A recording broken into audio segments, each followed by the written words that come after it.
함께 보실 하나님 말씀은 잠언 4장 27절 말씀입니다. 읽겠습니다. 좌로나 우로나 치우치지 말고 내 발을 악에서 떠나게 하라. 아멘. 오늘 말씀 4장의 마지막 절인데요. 되게 유명한 말씀입니다. 되게 유명하기는 하지만 묵상하면 묵상할수록 언제나 깊은 울림을 주는 그런 말씀인 것 같아요. 우리가 살아가는 이 사회를 보면 서로 편가르기를 하고 상대는 나쁘고 우리는 옳다 이런 진영 논리를 많이 볼 수 있습니다.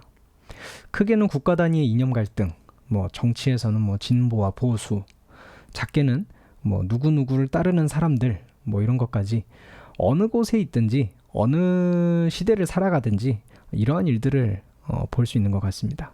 그런데 오늘 말씀의 흥미로운 점은 좌 그리고 우 이 어느 한쪽을 이게 악이야 라고 규정하고 있지 않다는 겁니다. 오히려 좌로든 우로든 치우치는 그 상태 자체가 악이라고 말합니다. 그러니까 좌와 우가 악이 아니고 그것으로 치우쳐지는 상태가 악이라고 이야기합니다. 사람이 따라가야 할 길은 오로지 하나님의 지혜를 따르는 길, 하나님의 뜻과 기준을 따르는 길이라고 오늘 말씀은 얘기해주고 있는 겁니다.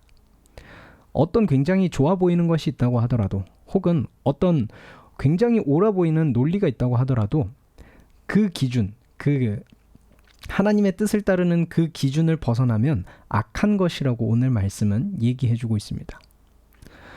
사람은 걸을 때 자세히 보면 오른쪽이든 왼쪽이든 이렇게 조금씩 기울어집니다. 오른발, 왼발이 서로 교차해가면서 걸어가기 때문에 이렇게 조금씩은 이렇게 기웃기웃하는 것 같습니다. 하지만 그 과정을 통해 사람은 어떻게 되죠?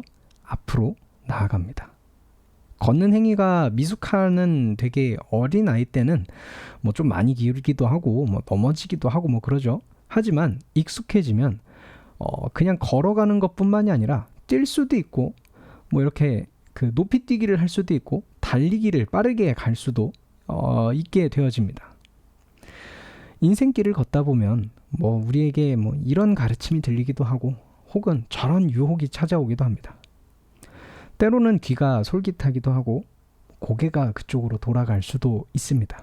하지만 하나님의 뜻을 향한 발걸음을 멈추지 않는다면 혹여 우리가 양옆으로 좌로든 우로든 조금씩 기울기는 하더라도 치우치지 않을 수 있습니다.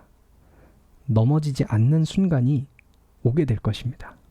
그리고 그때가 되면 하나님의 뜻을 향해 똑바로 걸을 수 있게 될 것이고 혹은 더 익숙해지면 속도를 높여서 달려갈 수도 있을 겁니다. 제 삶 가운데에서도 오늘 말씀처럼 그 치우치는 악의 상태에 있지 않고 하나님을 향해 달려가기를 소망합니다.